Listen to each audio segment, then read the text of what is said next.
2024 के लोकसभा चुनाव को लेकर देश के अंदर बिगुल बज चुका है और इस तरह हिंदुस्तान के अंदर, मुल्क के अंदर 7 चरण में लोकसभा चुनाव 2024 होगा।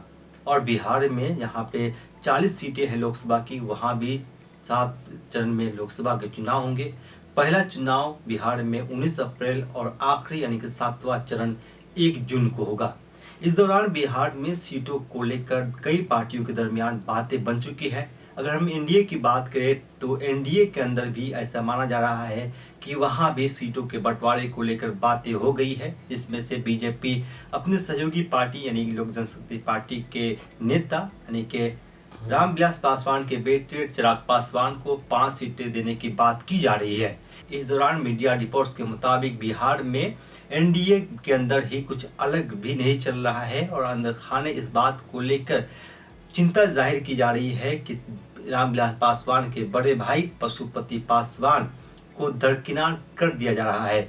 दरअसल पशुपति पासवान ये चाहते हैं कि उनके जितने एमपी जीते हुए हैं यानी कि 5 एमपी उन्हें उनके सीट पर उन्हें कोटे में दिया जाए, लेकिन ऐसा माना जा रहा है कि इस मर्तबा बिहार में पशुपति पासवान को नीतीश कुमार और की आने की वजह से एनडीए यानी कि बीजेपी उतनी तवज्जो नहीं दे रही है जिससे पहले दे रही थी। अब बीजेपी यानी कि नरेंद्र मोदी सबसे ज्यादा तवज्जो चिराग पासवान को दे रहा है, जिसको लेकर उनके चचा पशुपति पासवान नाराज होते दिख रहे हैं। और उन्होंने साफ तौर पर मीडिया से बात करते हुए कहा है कि पशुपति पासवान ने कि हमारे लिए सब दरवाजे खुले हुए हैं और हमें हाजीपुर लोकसभा का सीट किसी भी हाल में चाहिए। वही उनके जो भतीजे हैं यानी कि चिराग पासवान, रामविलास पासवान के असली वंशज, उन्होंने साफ तौर पे कहा है कि रामविलास पासवान की सीट, लोकसभा सीट हाजीपुर हुआ करती थी, इसलिए उन्हें दिया जाए यानी कि चिराग पासवान के कोटे में दिया जाए।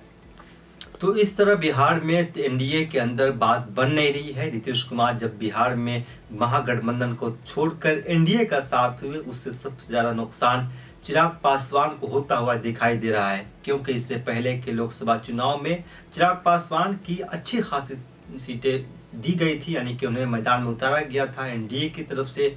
लेकिन अब नीतीश कुमार के महागठबंधन को अलविदा कहकर एनडीए के साथ आने से सबसे ज्यादा नुकसान चिराग पासवान को होता हुआ दिखाई दे रहा है। और चिराग पासवान का साफ तौर पर कहना है कि हमारे लिए दरवाजे खुले हुए हैं, अगर एनडीए में हमें जगह नहीं दी जाती है तो हम महागठबंधन में जा सकते हैं। ऐसा इशारों में वो बात बयां कर रहे हैं।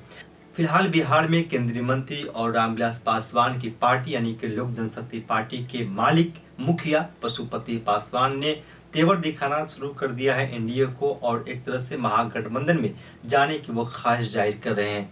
इस खबर पे आपकी राय क्या है? अपनी राय जरूर कमेंट बॉक्स में दीजिए।